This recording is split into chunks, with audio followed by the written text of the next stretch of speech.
To pray, there's no angels where I go, only pieces that are broken, scattered dreams across the floor. I'm home. Alrighty, hello everybody. This is Kirusho here. Now, whenever we last left off, Midoriya murdered Mongol in their rematch. Along with that, Lex Luthor was discovered aboard his ship. And they did have to at least stop from crash landing in the city below, instead taking it to a nearby forest, taking out Lex Luthor, and bringing him into custody. Now, with that being said, Midoriya, he also used his solar flare ability, except to a very heightened degree. If you would, take the nod that goes from 1 to 10. He cranked that shit to 20. Anyways. Now, let's pick up with Sophie, over in the Museum of the Hall of Justice. She is at least... well, not the Hall of Justice, the Fortress of Solitude. Now, she's at least thinking about what happened. And she's reading through the journal once again, over and over and over, trying to at least think for a second. Every event she has categorized, they should have happened.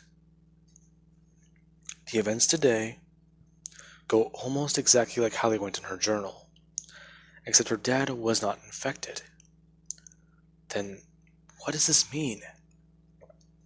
He caused a supernova.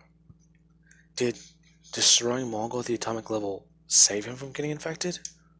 Or was he infected today? Oh no. Either way, I should have disappeared. Since I came back here to prevent it, I stopped it, then... oh, why is time travel confusing? That being whenever someone actually does walk up and asks the young woman exactly if she is okay. Her looking down to see this old man, saying that she is not. In fact, she's actually having quite a dilemma. And, well, trying to figure it out is stupidly hard. Well then I believe that I can give you some assistance, can't I? I don't believe so. It involves time travel. Ah, really? Well then, that complicates things a lot. Then again, it shouldn't surprise me. I did hear a rumor about that. Oh, sorry. Who are you? Sorry. Sorry indeed. I did not introduce myself. No, it's okay. That's kind of why I'm saying sorry. Sorry then. My name is Toshinori Yagi. Wait, Toshinori Yagi. If I'm not wrong, aren't you All Might? Yes. Actually, how did you... I remember at least some history from Earth. You did say that you were a time traveler, correct? Yes. So, exactly what was the dilemma? Well, I stopped an event that was going to happen. But that event is also the same reason why I came back in time. So, if it doesn't happen, then I should have disappeared, right? I see. So, well, trying to think about it, that does seem like quite the problem. You think it's still gonna happen, right? Yeah. That's just the problem. Well, when was this event supposed to happen? 3 years from now, but it happened today. That guy attacked the planet and my dad was supposed to be infected by a virus. I'm sorry, your dad. Who exactly was that? Izuku Midoriya. Her turning to look at the man, whose eyes immediately widen. Yeah, that makes a lot of sense. Okay. Jesus, this is the daughter of that kid. Ah, well, I see. Funny you mention him. I actually am the one who gave him some bad news a couple years ago. Really? Yes. I'm the one who told your father he couldn't be in UA. Because of the law that was put in place. Quirkless people could not be heroes, especially with meta-humans and other powerful supervillains around. Oh, oh my. That being very shocking to Sophie. She knows a lot of her dad's history, but this is something she did not know. All she knows was that he didn't get a UA, not that he was completely rejected even after taking the test. Wow. So, you're who I have to thank for my existence. I'm sorry? Well, I mean, think about it. You stopped my dad from getting into UA. Then my dad got the power of a lantern. Or, well, I believe his name was Anthrax? Believe it was Umbrax, young man. Ah, yeah, thank you. But just think about it. If you told my dad that he could be a hero and the law wasn't in place, well, where would we be today? Hmm. Armageddon. Well, I guess that one choice I regretted turned out to be a plus then. Anyways, Mr. Yagi, thank you. But still, I do want to find out more about this. With my dad out of commission right now, I'm going to need to go talk to someone. That being where she does actually turn around and walk away, trying to go see if she can find Bakugo, as Kendo does actually walk up, asking Mr. All Might if he is doing fine and if he is okay. Him just saying that he is. In fact, he's met a new friend and he was talking with her. Oh, her. Yeah, she's a bit of a weird one. Then again, we all are. Anyways, I've been thinking about One for All. Yes, I'm quite aware. You said that you were trying to find a candidate, since something might happen soon, correct? Yes. Sir Night said something's going to happen and it's going to be very bad. Along with that, well, I do need to go see that woman, Sayako, I think her name was. Whenever I go see her, she's supposed to help me find out a way to power myself up, so I can at least try and help them. Ah, I see. Well, just don't overdo it. And if I was going to recommend someone, was it? Eri, I believe her name was. Do you remember her? It's kind of hard to forget. Yes, well, I believe that you could help her, and that she may be able to inherit your quirk. Ah, okay. I'll keep her in mind, especially if I'm going to be trying to put myself in this kind of danger. Yes, please do. That being where Kendo walks away, and All Might does actually leave too. Him heading out to a coffee shop to go get a cup of tea, or at least like a cafe or something. Yes, I just brought All Might in the story. He's alive. A lot of events have changed. Anyways, now, with that being said, Sophie is heading and she's found Bakugo. She is very curious. She wants to go investigate that ship, along with actually seeing Bakugo trying to talk with Lex Luthor and get information out of him. that won't be very easy, since he's an asshole. That's the short of it. Now, Bakugo, he would stop trying to talk with Luther whenever Sophie does walk in, and begin to ask him if he knows anything about that ship. Ah, not really. From as far as I know, we're gonna go check it out soon. It's just that Intelli is trying to think if there's gonna be any biological pathogen. Yeah, I believe that's what it's called. On that place. And if it's even gonna be safe for us to go through. Huh. Alright, well, just please tell me whenever you can. I do want to know what's in there. If that virus is in there, then that means my dad can still be infected. Virus? Oh, wait a minute, I see what's going on here. Lex Luthor looking back at Sophie, saying that she already knows about it, doesn't she? In fact, well, you'd be pleasantly surprised to know that I didn't finish it. And that what's on that ship is far more dangerous than a virus, or even a pathogen. I hope you do have fun.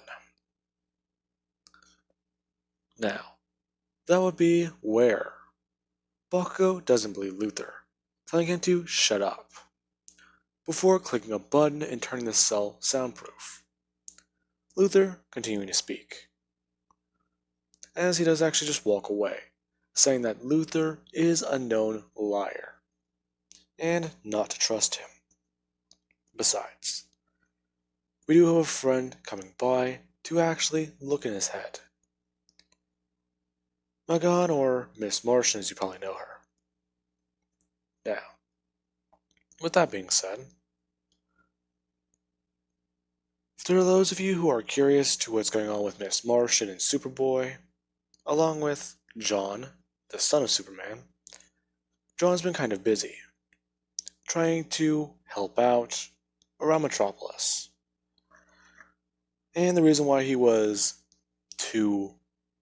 wasn't there for the Mongol vs. Superman fights was because they're trying to find a way to see if they can compact a solar flare into a viable resource, sort of like a reactor. And he kind of volunteered for the experiments, since no one was really expecting to be attacked by an evil space superpowered being, since you kinda can't really put that on the calendar. And Magan and Superboy, or Connor, they've been a bit busy.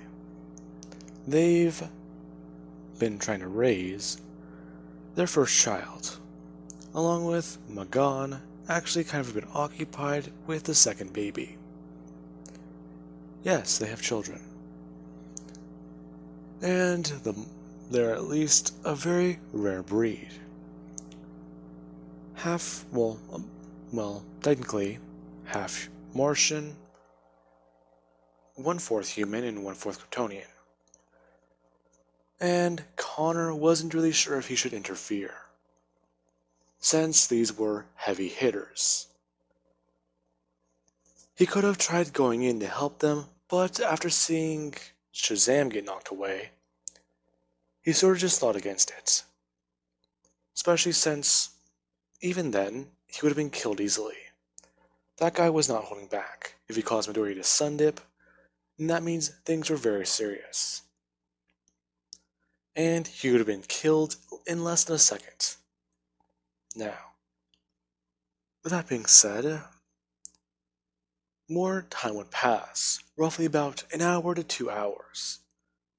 And Sayako and Telly does get things made and approved,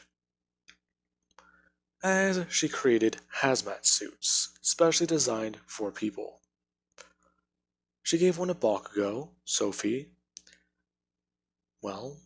herself, and actually Mei Hatsume, along with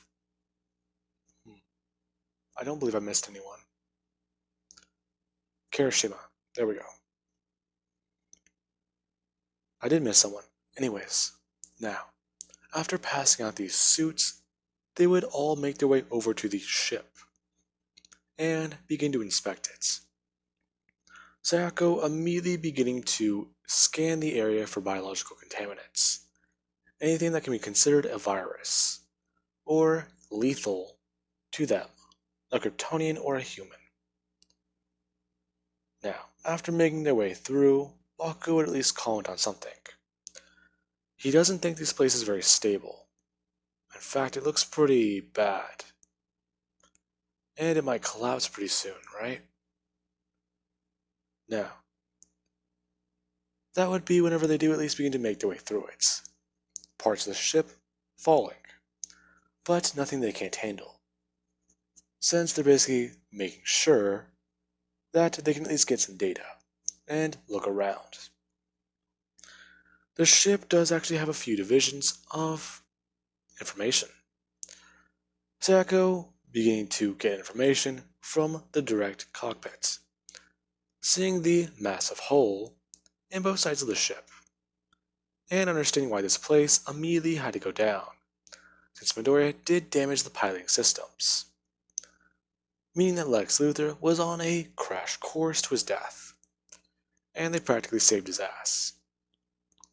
Now, after looking through the ship a bit more, Sayako accesses the systems and begins to go through them, unlocking the doors and information they will need. Now, everyone is beginning to make their way throughout the ship. Sayako is able to keep power on, or at least use power from her suit to keep on this main system, while Mei Hatsume, she's going to find the power source and try and at least give it a bit of a kickstart, since it might be either unstable and they need to stabilize before it explodes, or it might be turned off. So, she's going to go fix that issue, while everyone else is going throughout the ship, and Bakugo, he is in charge of getting things out of the way.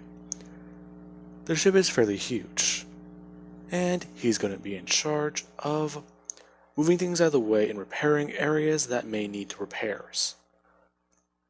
Meaning that if an area is flooded, he can go through, repair and drain the water, and everyone else can start making their way through it, since they won't have to waste time trying to get through and making things more unsafe. Now, with that being said, everyone does get through. These suits are fairly tough also, since they're made to be very, very durable. And the metal and everything else they're composed of is fairly advanced. Even if a hole can be poked into one of these things, there is a layer underneath, which is then protected by another layer of technology.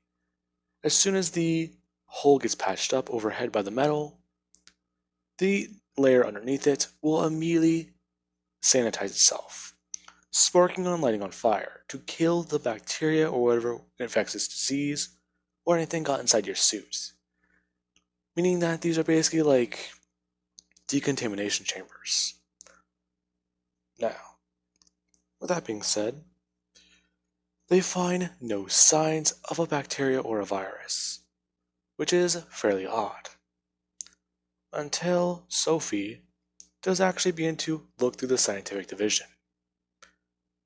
And she does actually think about everything. If there's no virus, no, things above this ship or aboard it, then exactly what's going to happen? It doesn't make sense. If her dad wasn't infected, then why is everything gone to shit? Why is her timeline still the same? Now, that would be whenever she does fall to her knees and begin to scream out in pain, as she begins to feel things change, her memories alter. She can feel them disappearing and changing, replaced by new ones. Her early childhood. She remembers her father.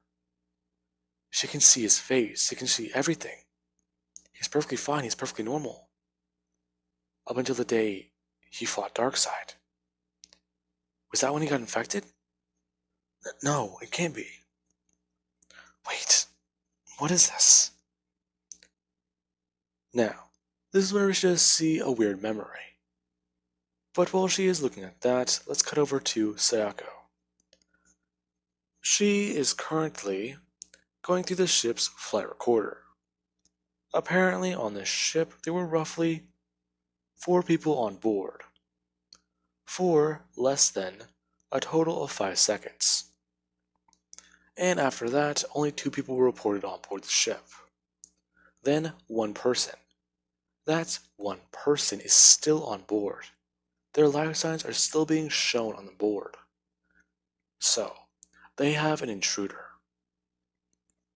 They need to find it. Now, this is whenever she does actually begin to look through it, finding that it is going to be in the scientific division, telling, well, Sophie, that she needs to have eyes on something and to look out for it. They don't know what it is, let alone who it could be. Now, this is whenever Sophie, she does actually get up and respond to her comms, saying that she's fine, she just had a bit of an episode. Something changed, and, well, I can't explain it. I'm not too sure how, but there's 2 of them. What, there's 2 intruders? No. She knows what's here. As the power comes back on, and she walks in the hallway and rips off the door, walking in to see someone in a tube. It is Midoriya. But that's impossible. Midoriya is back at home. He's recovering still. So, what is this? Now, this thing would immediately just open its eyes and bring its hand up, smashing it onto the glass. As it's looking around, somewhat panicking, its heart rate rising, trying to punch through and get away from everything. Now, with that being said, Sophie isn't sure what to do, as she does actually blast into the glass with her heat vision, and it is destroyed. The thing immediately falling out, getting up and taking a deep breath, very confused, before trying to climb to his feet and grab onto her. Everyone else running in to see the commotion, along with Bakugo, who has a long time to process this information. As soon as he did run into the room, he still had his Speed Force activated. Seeing the thing's face, he immediately ran over and pinned it to the wall, thinking that this thing was an evil version of Midoriya. It can't be a clone, so it's just a copy. They tried to clone Midoriya and they were going to infect it with something, right? That's one of the thoughts that went through his head. Midoriya wasn't the one primarily infected. For everyone else, for a second, the thing is standing there. Then it's pinned to the wall as Bakugo does have his hand cocked backwards, saying that they found their doomsday, didn't they? What? Well, think about it. Are you really that slow? Oh, wait, sorry. I'm just that fast. Still trying to get used to this.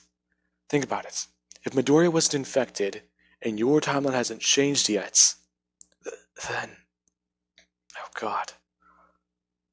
This thing, just looking at all of them, before at least hearing something, and it at least dropping to the ground onto its knees, as it begins to hear and feel everything.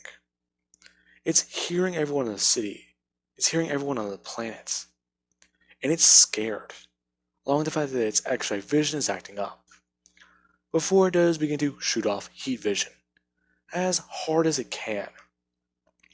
Looking down, then just moving upwards, cutting the ship in half, as Sophie does actually cover its eyes, and at least fly him out, trying to get him to calm down, and talk with him. Now, with that being said, Midoriya has woken up, and he's unsure of where he is, let alone if he is okay. Looking down at his hands and then running over to a mirror, and looking at it to see if his face or anything has changed, staring at himself for a solid seconds, looking to see if any of his skin molecules or anything have even altered. Jiro just saying that he's up. And hey, if you're going to be human for 24 hours, then why don't you at least trim your beard? Midoriya somewhat smirking, and saying if he's going to be human for 24 hours, he has a bit of a better idea. As he does actually walk over and wrap his hands around her, saying that it's not often that he can really even feel this way. So, how about we have a bit of a family day together? Since she might be starting to remember things, right? Isn't that usually right? I think so, but it's more or less. What do you think? Do you think she has a quirk? Well, probably. I'm not actually sure. She doesn't want us to know a lot about the future, so I'm not surprised if she is hiding it. Well, anyways, I think your idea is perfect. As she actually does pick up Sophie, and they all do leave, heading out to have a bit of fun.